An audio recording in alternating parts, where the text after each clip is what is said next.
Imagínanse traballar por 1.200 euros a xornada completa no coidado de persoas dependentes nos seus fogares, tendo que pagar ademais o transporte e traballando sábados, domingos e festivos. Pois ben, estas son as condicións nas que se atopan as traballadoras do SAF no noso concello, algo inaceptable. Ante a perspectiva dunha nova licitación do servizo por 2 anos máis e un opcional, sen contar coas súas reivindicacións, as traballadoras presentaron un comunicado conxunto no pasado pleno. E aquí presentamos un fragmento desa intervención.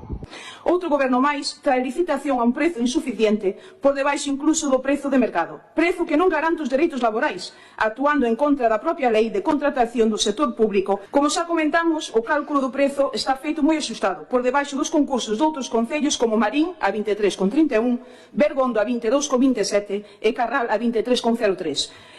Outra cousa, saldríamos municipalizar 25 euros a hora. É mellor pagar 20,20 e ternos, e reducir todo aquilo que temos. Hai moitas eivas no xeito de botar as contas, sempre con parámetros ideais imposibles nun servizo destas características. Nin sequera están garantidas na execución as 90.000 horas anuais orzamentadas. En cada casa, en cada usuario, temos que poñer o 100% de nós, física e mentalmente. Vostedes nos obrigan, ademais, a diariamente pelexar porque nos paguen unha miseria de salario. Pretenden eliminar dun plumazo o resultado da nosa xusta reivindicación. Vostedes saben que contamos cun acordo co Consello Galego de Relacións Laborais do ano 2023, sabedelo de sobra, dixémolo 1000 veces, que legalmente ten a validez dun convenio. Este acordo veu resolver mínimamente unha débeda histórica.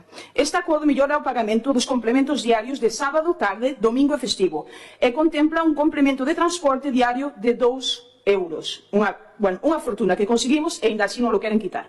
Para aclarar conceptos, as traballadoras, como xa o dixen antes, están cobrando como uns 9 euros brutos a hora. Non pensedes que son 9 euros limpios, non, brutos. Vostedes, sen ter en conta a calidade do servizo e as condicións nas que se realiza, fan o posible para cadrar as contas do Concello e publicar mañán na prensa que o PP de Ponteareas acaba con este contrato coas listas inmensas de espera do SAF. Non importa o que teñen que levar por diante. O servicio do SAF non pode seguir basado na explotación laboral das mulleres, que vostedes avalan nestes prezos. As traballadoras do servizo solicitamos neste pleno o voto desfavorable a esta proposta, que debe ser por xustiza revisada segundo o exposto, tendo en conta na mesma as condicións vixentes do persoal. No caso contrario, saiba cada un dos votos a favor que son responsables directos da explotación das súas veciñas que coidan os vosos dependentes, a cada un deles. Primeiro responsables do mantemento do chan pegañento ao que están sometidos os empregos feminizados de cuidados. E despois non veñades todos o 8 de marzo a poñer bandeiras vivas e a sacar as fotitos. Fagan este intre a política que deben facer para valorar o traballo das mulleres que sustentan a vida dos seus veciños dependentes. Moitas grazas.